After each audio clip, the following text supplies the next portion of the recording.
and 2 United States senators who changed control of the United States Senate.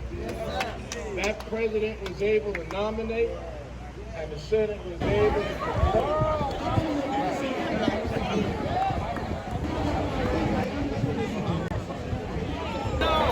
Yes, everybody in the world is calling me about you.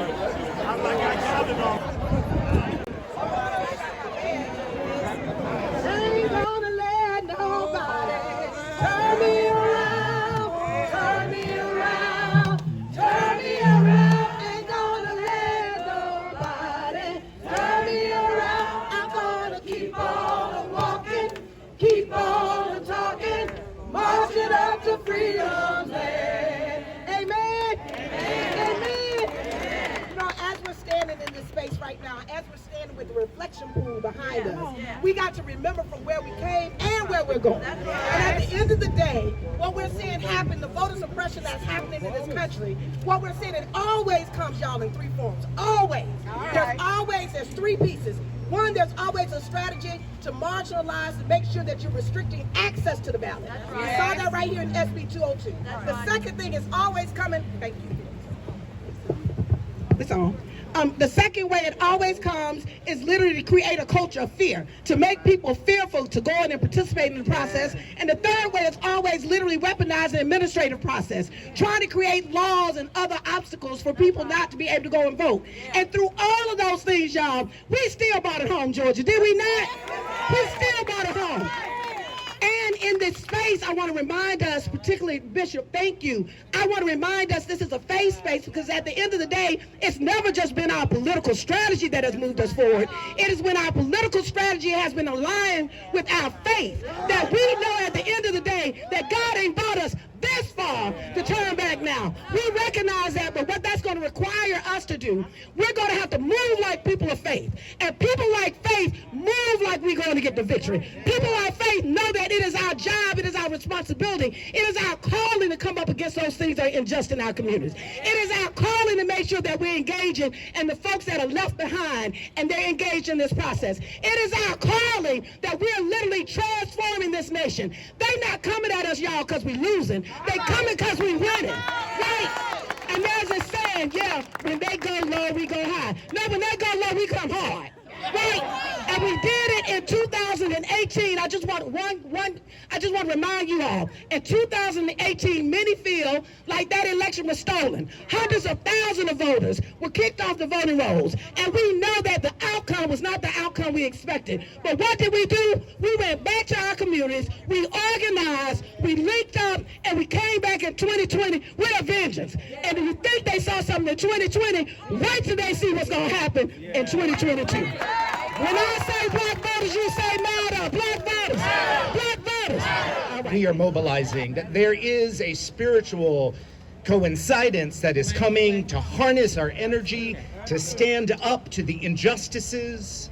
From our Passover story, this is a time to challenge oppression and to fight for freedom. Yes, sir. Right. Come on. When the so-called Voter Integrity Act was passed, I suggested to the Jewish community that on our Passover tables, where we have lots of different symbols of oppression from the past, that we put a water bottle on our Seder table to represent the oppression in this moment, the oppression of trying to suppress our votes. Thousands of Jews across the country did so. And this is what I suggested that we read, and I'm going to invite you to say with me at the end of each of these lines, "Let our people vote." I put this water bottle on my table because I challenged the tactics of creating longer lines and then forbidding giving water to those who must wait in those lines.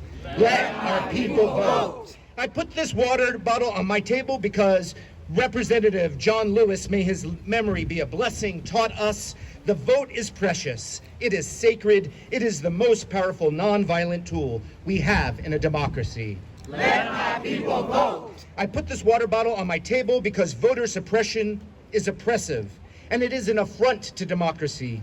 And when it is meant to disenfranchise people of color, people with disabilities, the elderly, the poor. I commit to test the waters and make a path of liberation. Let my people vote. I put this water bottle on my table because when we say let all who are hungry come and eat, it is not just for one night, but for our lifetime.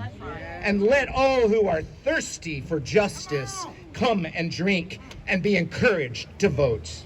Let my people vote. I put this water bottle on my table because I pledge to lift up my voice and to declare to the oppressive forces in Georgia and in all states, those who suppress the vote, we tell them, let our people vote.